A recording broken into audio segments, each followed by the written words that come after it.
Well, huzzah, and welcome back to the briny deep.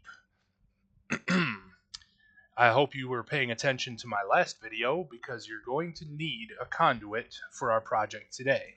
Well, need is a strong word, but it certainly makes our lives easier. If you haven't seen that one, go watch it. It's only about 5.5 minutes. It's really well worth it when you're working on giant underwater projects like this. And as you can see, we are here at an ocean monument in a creative copy of my world, with some of the floatiest kelp I have ever seen. But that's neither here nor there. Today we're going to teach you how to make a guardian farm. And, well, technically a prismarine scales farm. But that starts by corralling all of our guardians. So the first thing we need to do is talk about positive and negative directions. Some people will call these the cardinal directions, north, south, east, and west. I am not 100% certain which is which, so I will just be referring to them as positive and negative. So, at the top of your ocean monument here, and hopefully that didn't just blow out everybody's headphones, but at the top of an ocean monument, don't worry if it rains, our conduit will be helping us up here, and it rains all the time in this world. We will find at the very top, we're going to step along this ring and see when our X or Z coordinates go up or down. So as you can see, as we move to my left here, the coordinate is going up. So this is our positive direction. This is our negative direction along the Z axis. We'll look again at our X axis, and we have a negative coordinate. So when the number gets smaller, that is our positive direction, and when the number gets larger, as in further away from zero, that is our negative direction. So now that we have that, you will go at the top of this square and pick that corner. And you'll build it all the way up to the surface. This is our middle spawn point for guardians. This doesn't affect elder guardians. It doesn't have anything to do with squids, fish, dolphins, or the drowned. You will have trouble with the drowned and with guardians as you're building this in a survival world, so make sure that you bring yourself plenty of armor and plenty of healing. And if you decide not to build yourself a conduit, plenty of water breathing and night vision potions are almost necessity. But anyways, once you've found this very central spawn point, you're going to build yourself out 16 blocks, or excuse me, 15 blocks in every direction, and then the 16th block is your next spawn point. That's in every direction. It doesn't matter, negative, positive, whatever. 16 blocks. The 16th block is your spawn point.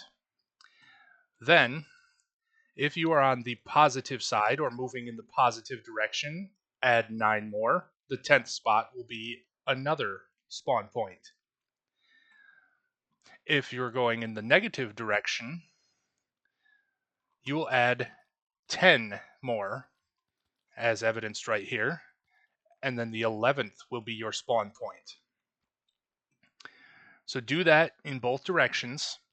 Add 10 on the negative side, add 9 on the positive side. 15 blocks from the original spawn point to all of these spawn points. Then what you're going to do is take and build outward from each of your spawn points and build yourself a grid. You do not need to keep the grid. As you can see, I've built it with glass and I've built with stone or smooth stones out here. You can get rid of that once you've built your grid out. But I've left it here for you to visualize, so we'll just linger right here for a second. You should still be able to count all of these if your screen is very clear. And you'll go from there. Our very next step after that, just for clarity one last time, you'll go from your center spawn point right here where my targeter is. 15 blocks out, 16 is your spawn point.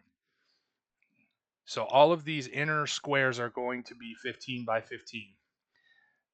And then your next one, if it's on the positive side, you'll add 9 blocks, the 10th being a spawn point. If you're on the negative side, you will add 10 blocks, the 11th being your spawn point. This works for both the z-axis and the x-axis.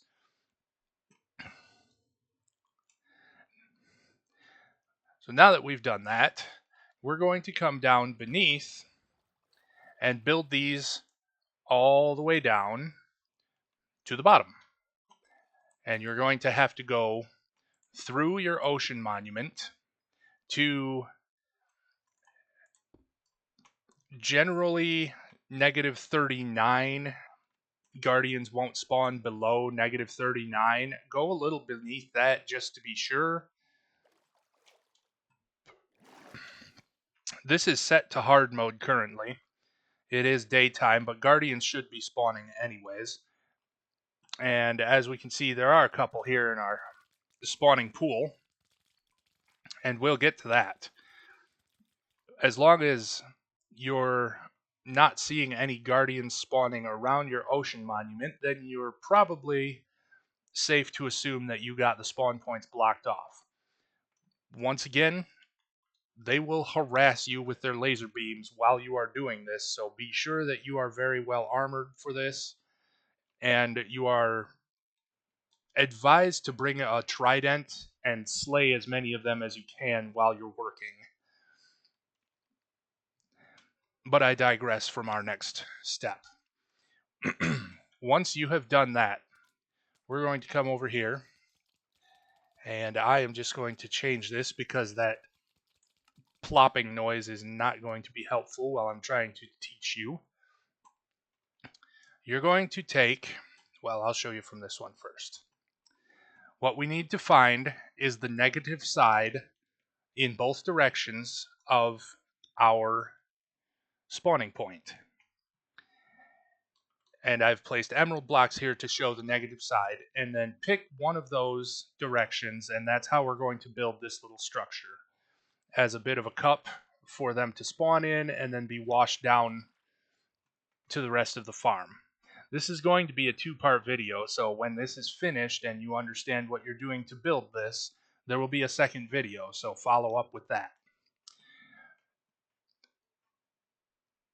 There is a new adjustment to the game coming in 1.21 where mobs, and I don't know if this applies to Guardians, but mobs are said to spawn in the center of the block they spawn on instead of the edge like we are preparing for here. This should not affect this farm at all. If we build this farm like we have these other three, assuming that the Guardian is going to spawn at the edge of the gold block, and then we will wash him down the drain beneath our emerald block here, it doesn't matter if he spawns here at the edge of the gold block or here in the center of the gold block, the water will still push him that way and then down into the depths. So don't be alarmed if you hear about spawning rules changing. This should not affect this farm and in its operation at least. If it does, I will have to come back and make an addendum to the videos so that it works properly, or we'll make a new Guardian farm. At any rate, we're going to build 5 blocks down from our surface gold brick here. So 1, 2, 3, 4, 5. Inside under the emerald block here is hollow, and you want to have yourself a block to block it off. These, I've used glass here so we can see what's going on. You do not need glass. You can use any solid block. Obviously, you don't need to use gold for all of this either. Any type of solid block will work. Anything that keeps enemies in and water out is just fine. What we need to do once we have this funnel or cup structure put in place, make sure this back is blocked off too. We're going to pop out the top two of our pillar here. We're going to remove all the water inside.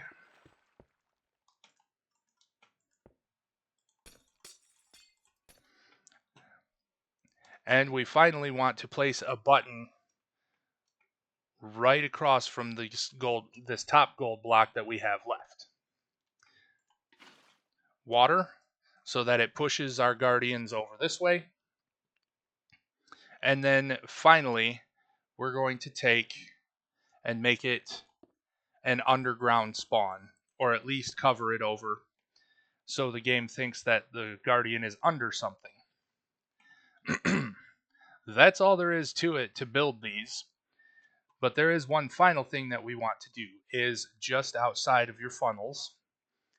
And this is entirely up to you how big you want to build this farm.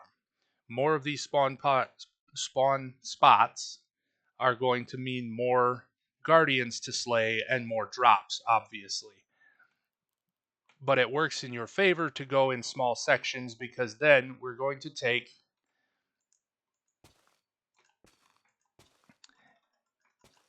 and dry all the water out of this.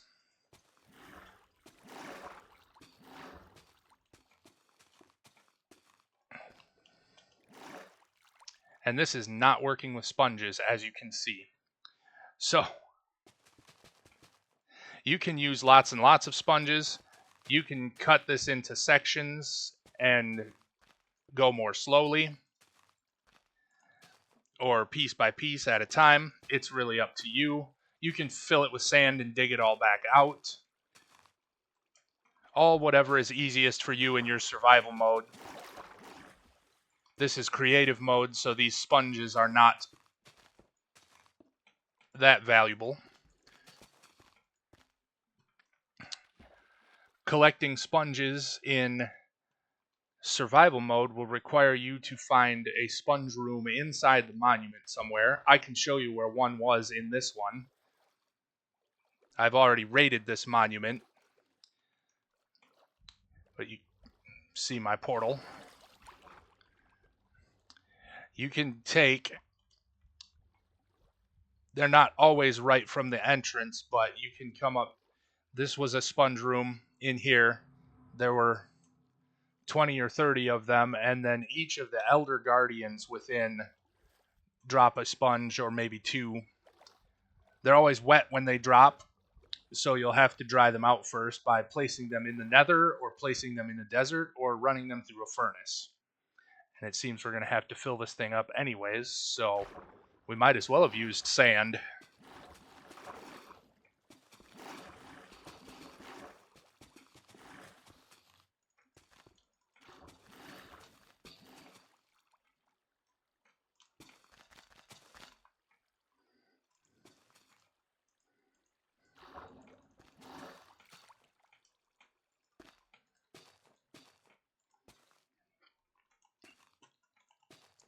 Once again, you need not use glass.